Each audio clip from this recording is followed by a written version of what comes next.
My name is Willa Hayes, and I am a 36-year-old palliative care nurse at Massachusetts General Hospital. When my father screamed into his phone on Friday morning, asking what I had done to my own lake house, my hands didn't even shake. He was standing at the gates of my property on Lake Winnipesaukee, flanked by 20 uninvited relatives and a furious millionaire who was about to ruin my family's entire financial future. They thought they could bypass my locks, erase my ownership, and treat my hard-earned home like a free resort. But they forgot one thing. I read the fine print of life, and I know exactly how to lock a door they can never reopen. Welcome back to Her Dignity Stories, a place where ordinary women draw quiet lines in the sand, and self-respect always gets the last word. Before I tell you how a simple commercial contract left my entitled parents stranded on a dirt road in New Hampshire, take a moment and tell me where you're watching from in the comments. Pour yourself a cup of tea, leave the noise of the world behind, relax with the countryside view, and listen closely to my story. Let me take you back to Thursday morning, the day the glass finally shattered. I had just walked into my tiny apartment in Boston after a brutal 14-hour night shift at the hospital.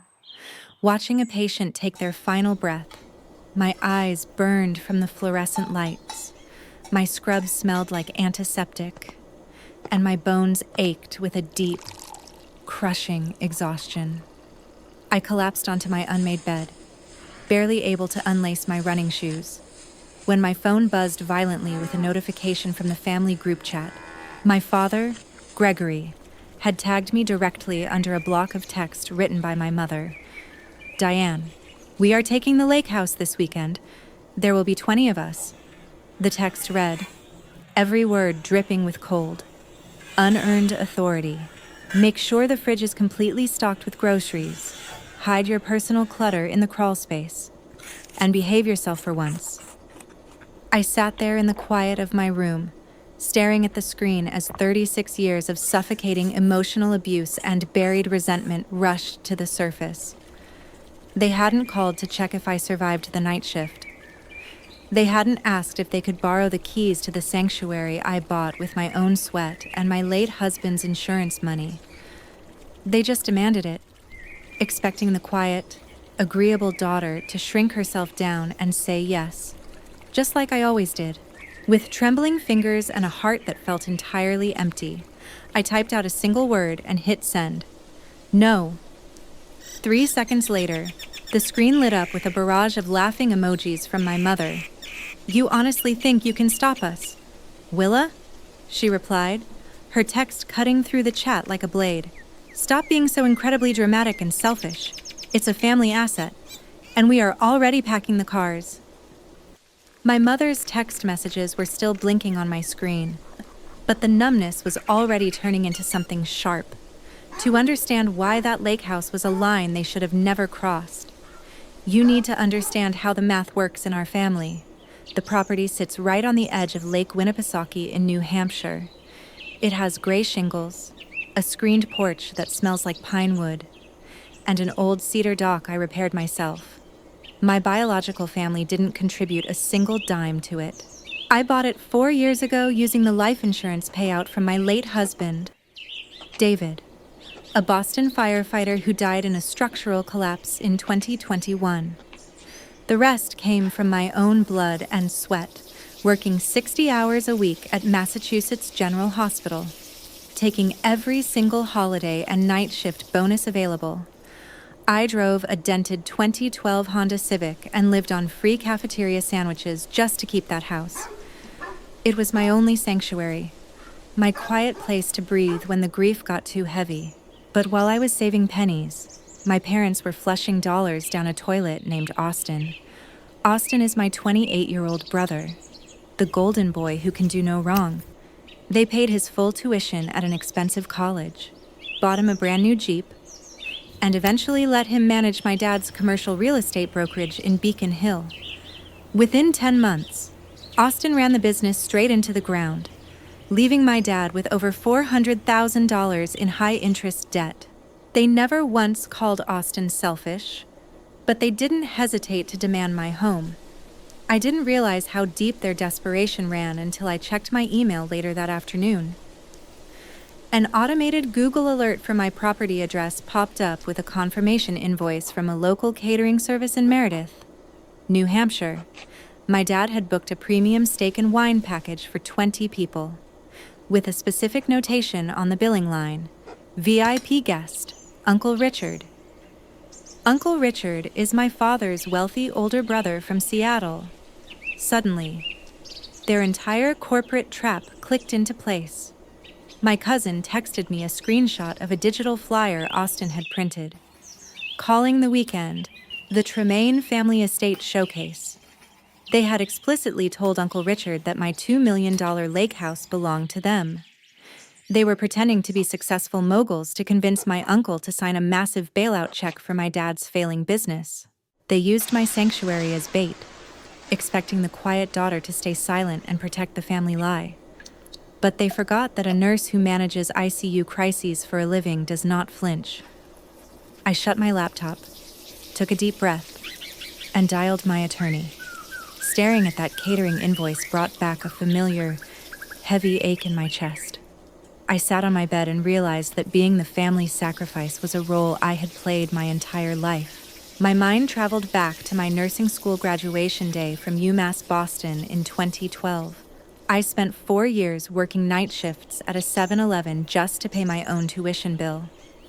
When the dean called my name to walk across that stage with honors, I looked out at the crowded auditorium.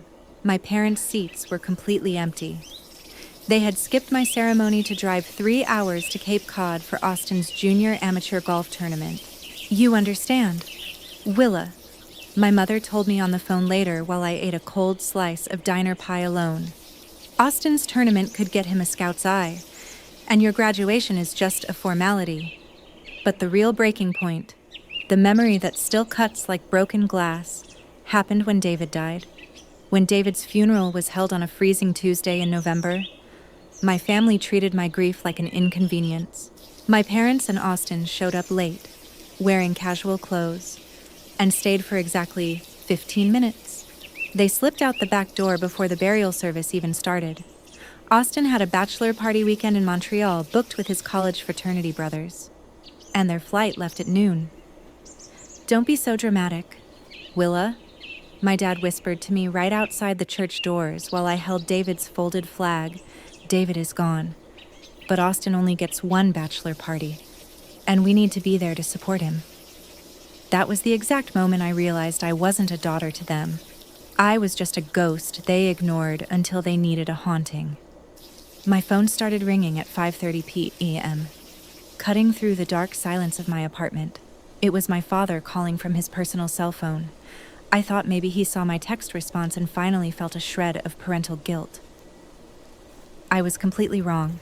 Willa, listen to me carefully, Gregory said, his voice flat, demanding, and stripped of any softness.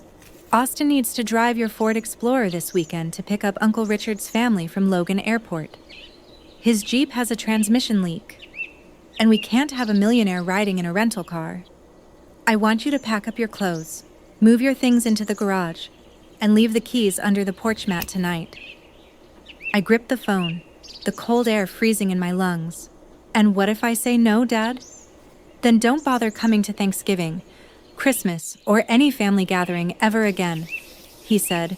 If you can't step up for your brother when it matters, you are officially dead to this family. The line went completely dead before I could even take a breath. My father's ultimatum was still echoing in my ears after the phone went dead. 4 years ago. A threat like that would have kept me crying on my kitchen floor for hours, but the girl who used to beg for their scraps of attention died the same day David did. I didn't yell. I didn't send a furious text, and I didn't shed a single tear. Instead, I walked over to my desk, picked up my pen, and felt a cold calmness take over my body. They wanted to treat my life like a business transaction, so it was time to show them how a real corporate move works. I opened a blue folder on my laptop containing a legal strategy I had been quietly organizing for 6 months. As an ICU nurse manager at MGH, I see brilliant doctors and frontline staff break down from severe burnout every week.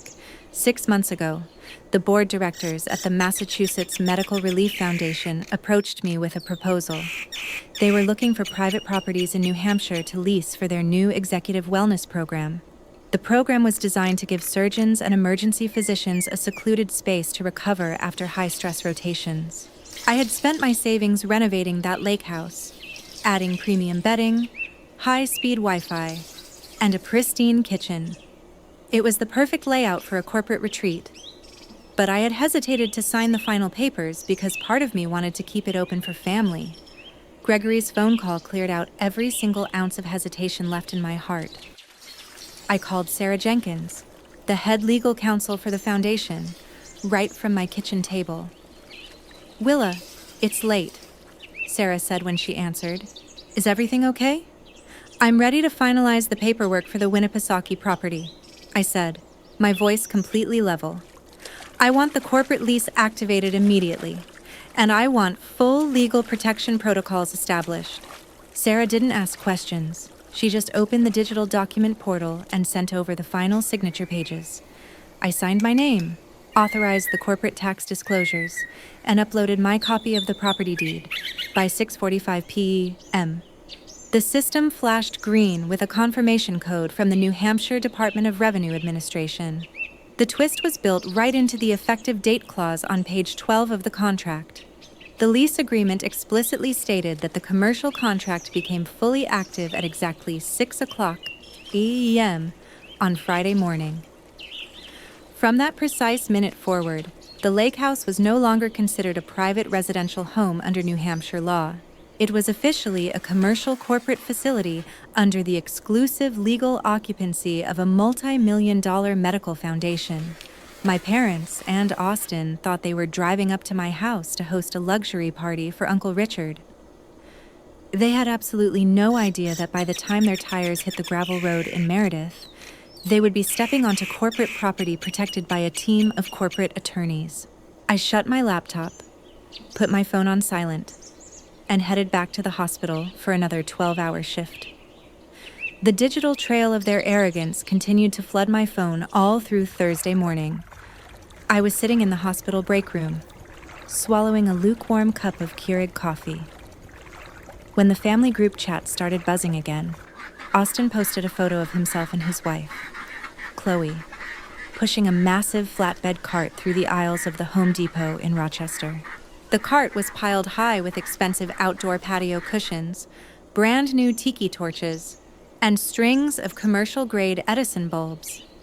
10 minutes later, my mother shared a close-up picture of 2 premium briskets and 3 racks of ribs from a local butcher shop in Meredith. "Everything is coming together perfectly for Uncle Richard's dinner," she texted, completely ignoring my explicit refusal from the night before. They didn't even mention my no. They just assumed my silence was the exact same passive surrender they had weaponized against me for 36 years. They treated me like a landlord who could be bullied into compliance, completely unaware that the legal ground beneath their feet had already vanished. I locked my phone, shoved it deep into my scrub pocket, and walked back onto the floor of the palliative care unit. My shift was heavy, spent adjusting morphine drips and sitting quietly with a 72-year-old lung cancer patient whose family couldn't make it to the hospital. Holding the hand of a dying stranger has a way of stripping the noise out of your life and leaving nothing but absolute, freezing clarity. I didn't feel angry anymore, and I didn't feel hurt. My mind was completely calm, focused entirely on the clock ticking down to Friday morning. But my family's arrogance couldn't even wait for the weekend to begin. At 8:14 p.m., just as I was charting my final patient notes for the night, my watch vibrated with a motion alert from my Ring security camera. I opened the app on my phone and watched the live high-definition video feed from my front porch on Lake Winnipesaukee. My father, Gregory, was standing on my steps next to a local locksmith truck with flashing yellow lights. I zoomed in on the screen and saw my dad holding out his own driver's license and an old family tax document, pointing at my smart lock. He was explicitly lying to the locksmith, claiming he owned the house and had simply forgotten the digital access code after a long trip. The locksmith nodded, pulled out a heavy drill, and destroyed the electronic deadbolt I had paid $300 to install last summer. Austin and my father walked right through my front door, carrying boxes of party supplies and laughing as they flipped on my kitchen lights. They thought they had outsmarted me by breaking into my home a full night early to secure their venue. They had absolutely no idea that their illegal entry was being recorded, time-stamped, and uploaded straight into a cloud drive shared with my attorney. I saved the video clip, sent a brief text to Sarah Jenkins at the foundation, and walked out of the hospital into the cool night air. The heavy wooden doors of the hospital lobby had just closed behind me when the explosion finally happened. It was exactly 7:00 a.m. on Friday morning. My phone started vibrating so violently in my hand that I almost dropped my 20-ounce cup of black coffee.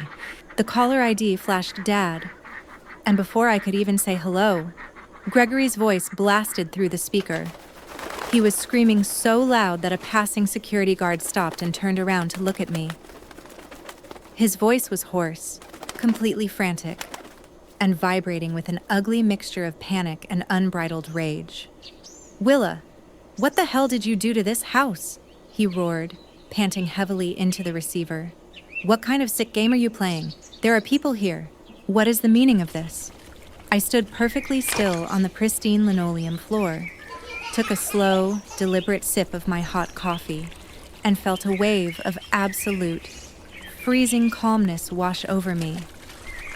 "I told you no, Dad," I said, my voice completely flat, level, and entirely devoid of any emotion. "I told you that you didn't have my permission to use my home. You think this is about permission?" he shrieked, his breath catching in his throat. "We drove up here with 20 people. Willa, your aunts, your cousins, all of us. We have 3 SUVs filled with expensive meats, coolers of beer, and suitcases parked on a dirt road. And Uncle Richard is right here in the front seat staring at me. We can't even get to your driveway because the entire entrance to the lake property is blocked off by a massive steel security gate. There are 2 private security guards in black uniforms standing by a marked SUV, and they won't let us pass. They told us this is private corporate property under a commercial lease agreement, and they threatened to call the state police if we don't back the cars up right now." He was practically hyperventilating, his carefully constructed lie crumbling to pieces right in front of the one man he needed to impress. I swallowed another sip of coffee, feeling the beautiful, raw weight of justice settling into the room. They thought they could break my locks on Thursday night and treat my life like a doormat on Friday morning. They had absolutely no idea that the trap had already sprung, and they were officially locked out of my life. Before I tell you what the security guards did next when my dad tried to push past the gate, I want to ask you a question. If your own parents broke into your house to use it as bait for a business scam, would you have called the cops on them? Or would you have stayed quiet to avoid a scene? Drop your answer in the comments right now, because I really want to know how you would handle this level of betrayal. And if you are sitting there cheering for me, please take a single second to hit that like button and subscribe to our channel, so more people can find her dignity stories. Now, listen closely as I tell you the exact words I said to my father while he stood stranded on that dirt road in New Hampshire. I listened to my father's heavy, ragged breathing through the phone line for 3 seconds. I cleared my throat, stood by the hospital window, and delivered the cold, hard facts. "You are not dealing with a family dispute anymore, Dad," I said, my voice sharp and steady. "The Belknap County Sheriff's Office is already parked at the end of the property line. They arrived 20 minutes ago with a certified copy of my commercial lease agreement. Sarah Jenkins and 2 corporate lawyers from the Medical Foundation are standing right next to the deputy. The foundation has officially taken possession of the house for their frontline medical retreat program. In fact, if you look past the security gate, you will see a massive wooden sign posted on the lawn. It reads, Property of Massachusetts Medical Relief Foundation, authorized personnel only. The house is currently hosting 3 trauma surgeons who just finished an intense crisis rotation. They are sleeping inside, and the deputy is there to protect their federally funded rest period. Gregory started sputtering, his voice cracking with a mix of fear and intense humiliation. "You can't do this! Willa, we have a key!" he yelled, his voice echoing off the dirt road. "No, you don't," I replied, taking a calm sip of my cold coffee. "You have a ruined deadbolt that you illegally drilled out last night." And that was the exact moment the real trap snapped shut on my father's arrogance. The local locksmith my dad hired on Thursday night was still parked down the street when he saw 2 marked sheriff cruisers pull up with flashing blue lights. He panicked. He walked straight to the lead deputy, terrified of being charged with corporate property fraud. He pulled out his phone, showed the police his invoice log, and pointed directly at my dad. He told the deputy that Gregory had explicitly lied about owning the property to force him to drill the lock. My father thought he was going to walk away with a minor warning for trespassing. Instead, the deputy stepped forward and slapped a formal criminal citation for property fraud into his hand. He was ordered to pay for the destroyed smart lock and face a court date in Laconia. He had to sign the criminal summons right in front of 20 relatives and Uncle Richard. The grand showcase for his wealthy brother turned into a recorded police investigation on a dirt road. I could hear my mother screaming in the background as the deputy ordered them to reverse their SUVs. They had spent 36 years pushing me around, but they couldn't push back against a sheriff's badge. The sounds of my mother's crying faded into the background as the true cost of their lie set in. My cousin Beau text messaged me a live video from his phone right across the road. The scene unfolding on that dirt road in Meredith was a masterpiece of absolute humiliation. 20 of my aunts, uncles, and cousins were standing on the gravel shoulder, looking completely bewildered. They were holding half-unpacked Costco cooler bags, beach towels, and rolling suitcases in the dust. Austin's wife, Chloe, was crying because she had already posted about their luxury family estate on Instagram. But the only audience that actually mattered was my father's wealthy older brother, Uncle Richard. Uncle Richard stood near the front bumper of his pristine Cadillac Escalade, his arms crossed over his chest. He spent 10 full minutes watching the deputy hand my father a criminal citation for property fraud. He watched the locksmith point a finger at Austin and my dad, exposing their midnight break-in. Uncle Richard is a self-made logistics millionaire who does not tolerate sloppy financial fraud or lies. He realized right there in the broad daylight that my father and Austin were nothing but cheap scam artists. They didn't own a $2 million lakeside mansion on Winnipesaukee. They didn't even have a valid key to the front door. They were just trying to play the part of wealthy real estate moguls by parasitically leeching off my hard work. They used my husband's insurance money and my grueling hospital shifts as a bait piece to trap his cash. And that was the exact second Uncle Richard pulled his leather checkbook right out of his suit coat pocket. He walked straight over to my father, who was still trying to wipe the sweat off his forehead. He didn't yell, but his voice was loud enough for every single relative on that road to hear.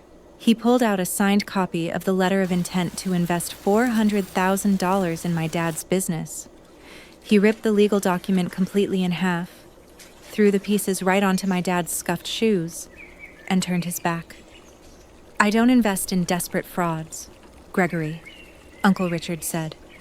Climbing right back into his luxury SUV, he slammed the door, started his engine, and drove away, leaving a cloud of dust over my family's future. That torn piece of paper was the absolute last life raft my father's failing brokerage company had left. The grand family showcase turned into a financial graveyard right there on a dirt road in New Hampshire. I hung up my phone, took a deep breath, and finally went home to sleep. The dust from the Meredith Road had barely settled before the dominoes started to fall for my family. 2 weeks after the lake house disaster, My father's commercial real estate brokerage officially filed for Chapter 7 bankruptcy. The office in Beacon Hill was cleared out. And Austin had to sell his Jeep Wrangler just to pay off the immediate debt collectors. I was sitting at my kitchen table on a rainy Tuesday morning when an email notification popped up from my mother. The subject line read, "Please read this. Willa, from Mom." For the first time in 36 years, her usual condescending tone was completely replaced by a desperate, humiliating plea. She wrote 4 long paragraphs, weeping about how they only did it to protect the family's survival. She explained that the bank was moving to foreclose on their residential house in Boston within 30 days. Then came the real reason for her sudden humility. Written in black and white text, she begged me to sign over the lake house so they could use it as collateral for a secondary mortgage loan. If I wouldn't do that, she pleaded to let them move into the property to live there rent-free while they sorted out their mess. She wrote, "Blood is thicker than water, Willa, and you can't leave your own flesh and blood out in the cold." A year ago, an email like that would have triggered a massive wave of guilt and sleepless nights. But looking at her text, I felt absolutely nothing but a cold, clear sense of detachment. I didn't schedule a phone call, and I didn't engage in a single emotional argument. Instead, I pulled up a navy blue binder from my desk drawer. Inspired by a system I once read about, I opened a blank document file and typed out a chronological list of my own. I itemized every single day they had systematically discarded me over 36 years. I listed my 2012 graduation day with the empty auditorium seats. I listed David's funeral day, time stamped down to the exact 15 minutes before they left for Austin's party. I attached that list directly to my email reply. Below the list, I uploaded a certified PDF copy of my 5-year commercial lease agreement with the Medical Foundation. I pointed out the ironclad legal clause stating that the commercial contract was completely irrevocable. I told her the house was officially a corporate asset. And even I didn't have the power to break the lease for them. The lake house was now an iron fortress, completely sealed off from their financial toxicity. I hit send, closed my laptop screen, and went to bed without a single regret. It is crazy how much can change in a single year when you finally stop carrying weights that aren't yours. It is June 2026, and I am sitting on the back porch of my lake house in Meredith, New Hampshire. The afternoon sun is low and gold, throwing long shadows across the flat water of Lake Winnipesaukee. The air smells like fresh pine resin, lake water, and the steaks my friend Sarah is grilling down by the dock. Right now, my kitchen is filled with the loud, messy laughter of 4 ICU night shift nurses from MGH. These are the people who actually understand what a 14-hour shift does to your soul. They are the family I chose, the ones who show up with coffee when the world gets too dark. My biological family is completely absent from this view. I blocked every single one of their phone numbers, email addresses, and social media profiles a year ago. I don't know where Austin is living, and I don't care how my parents are paying their bills. Some relatives told me I was being cruel, but I call it the price of absolute peace. I looked at the empty cedar chair next to mine, the one where my father wanted Uncle Richard to sit. I smiled to myself, adjusted my blanket, and realized the final truth of this entire journey. Setting boundaries with your family isn't about revenge. It's about basic self-respect. If you are watching this right now, and you are carrying the suffocating weight of an entitled child or toxic parents, I need you to listen to me.